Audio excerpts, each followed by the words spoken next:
wanted to talk today a little bit about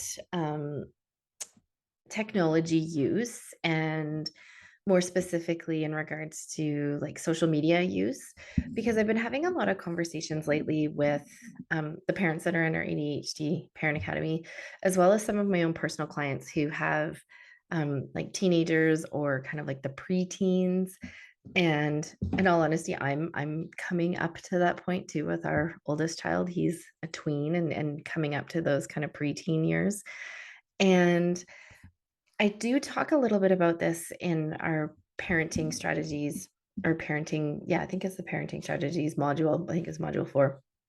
I talk a little bit about technology use, but I'm doing a brand new course right now. I just started it and a new certification course. And this one is talking specifically about like strength based interventions to help kids, like so children all the way up to adolescence and adulthood, thrive with ADHD. And this one particular course that I'm taking right now was talking a lot about it. So it's this particular course is looking at like the extended adolescence, so looking at like the later teen years going into high school college years, but I still think it really pertains to really all ages because kids tend to be on tech a lot.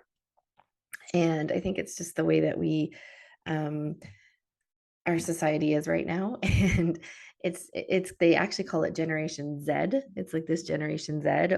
So anyone born between the ages of 2012 all the way up to 1997, or some psychologists are even calling it Generation I for like internet. And like these kids have all been born with tech, which is so different from the way that we have grown up. So I thought it was really important to talk about that because I know kids with ADHD and executive dysfunction have a hard time monitoring their use of tech. So if you see me looking at notes, it's because I took notes and I want to make sure that I touch on the things that I think are important. So one of the things that they talked about was sensible screen solutions with and I think again we can start this with our kids young, because as young as 9, 10, 11, 12, especially 12-year olds, 13-year olds, as they're kind of really delving into this whole social media world and TikTok and Instagram. And I know my nieces and nephews all have TikTok and Snapchat and Instagram, and it's how they interact with each other now. Um, so anyway, what it is we want to help them to understand that a technology is a privilege, not an entitlement. I thought that was a really important um, point that this particular psychologist made. She said it is a privilege, not an entitlement. And we want to work together to make a plan with our kids on how they're going to manage it and how they're going to manage themselves. If they have a really difficult time with managing themselves, and I think I talk about this in my module as well, there's certain apps, they're like parental control apps where you can actually shut down their technology for them.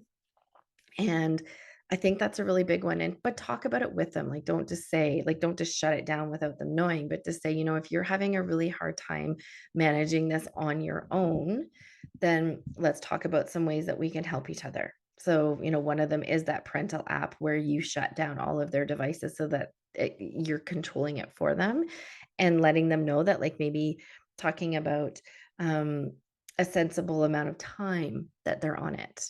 And, you know, the other thing that you can do too is make a rule.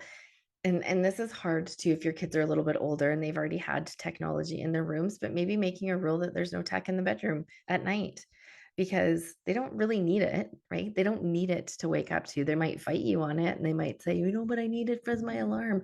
Well, there's so many different kinds of alarms that you can use. You can use the old school alarms. You can use Alexa as an alarm. If they want to have some kind of technology, put an Alexa in there.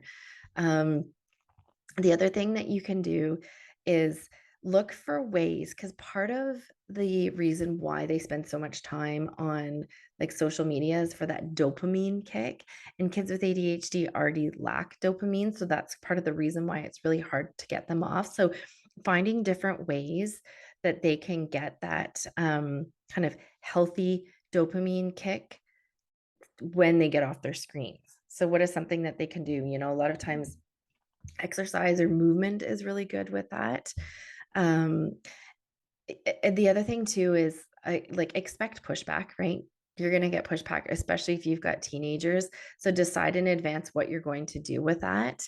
And then also notice their cooperation and nurture consistency. And so that comes back to that whole um, positive reinforcement, talking about how much you appreciate it if they give you their phone after, you've only asked them a couple times. Again, having that screen staying off at night. Another thing too, they talk about like if your teens are really addicted, because I have had conversations with some of my clients where they really truly believe that their kids are addicted to their phone. Like they were like, I cannot get her off of it. And it is a massive fight. So, one thing that you can do is come up with a schedule, and you're going to have control. The parents are going to have control of that schedule in the beginning, and they're going to have control, especially if our kids are younger, right? We have that sense of control of when our kids can be on tech and when not. So if you can kind of start implementing this now, if your kids are younger, that would be huge, because then they start to get used to the fact that there's certain times where they can be on it, certain times when they're not. A lot of kids have a hard time with this too, because it's their way of socializing, right? A lot of kids socialize on technology. It's the way that they interact with their friends. It's their like lifeline to their friends. They have a sense of like FOMO. But the parents need to have control of their device access for the schedule to be effective. So that's kind of the step one. So that's where you can use those kind of apps. But really thinking about ways that you can work with your child on this technology. I'm going to write down, she has an acronym. It's called screens. It's actually called screens. Isn't that funny? So I'm going to write down the acronym for you guys. I'll write down exactly what she put for that. But sensible screen solutions. What can we do with our teens?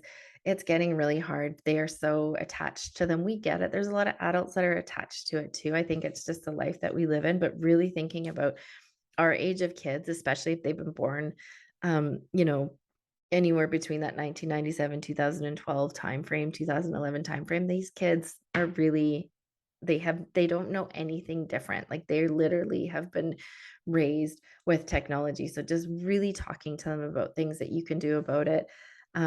Making them a part of the conversation is huge. Like I said, you don't want to just turn off their phones and they have no warning sign, because it will cause a lot of turmoil with them. They're going to have a lot of FOMO, but just talk to them about, the importance of it, how healthy screen time, talking about, what are you getting out of this, right? Sometimes it's just that conversation of like really talking them through, like, what do you get? Like, what sort of positives are you getting from being on this social media and interacting with them? And then seeing, okay, awesome.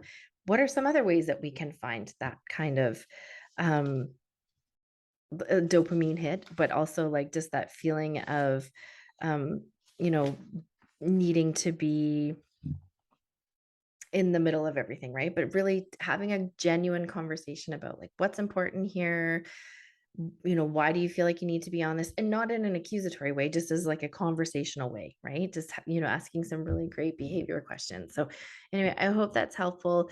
Like I said, I do talk a little bit more about this in module 4, but I just thought it was just something that was important to talk about, because it's been coming up a lot in conversations that I've been having with just parents in general.